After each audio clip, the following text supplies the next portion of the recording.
കേരളത്തിന്റെ പുതുവർഷത്തിന് തുടക്കമിട്ടുന്ന ചിങ്ങം 1. ഇത്തവണ മറ്റൊരു പ്രത്യേകത കൂടിയുണ്ട്. പുതിയ നൂറ്റാണ്ടിന്റെ തുടക്കമാണിന്ന്. കൊല്ലവർഷം 1200 കടക്കുകയാണ്. അതായത് 13ാം നൂറ്റാണ്ടിലേക്ക് കടക്കുകയാണ്. കേരളത്തിന് കർഷക ദിനം കൂടിയാണ് ചിങ്ങം 1.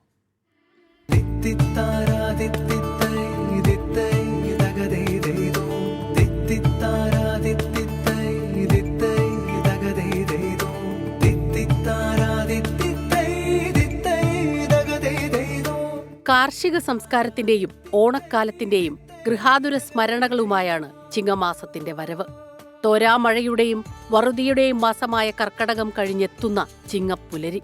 കർക്കടകത്തിലെ കഷ്ടതകൾ മറക്കാൻ തുടങ്ങുന്ന കാലം.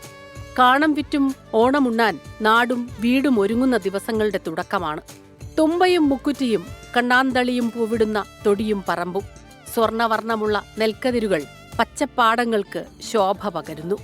മഴക്കോളുമാറി മാനം തെളിയുന്ന ദിവസങ്ങൾ. വർഷം മുഴുവനും മറ്റുള്ളവർക്കായി അധ്വാനിക്കുന്ന കർഷകന് ഒരു ദിനം.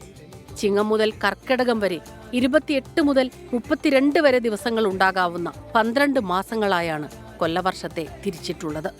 സൗരരാശിയുടെ അടിസ്ഥാനത്തിലാണ് മാസത്തിലെ ദിവസങ്ങളുടെ എണ്ണം കണക്കാക്കുന്നത്.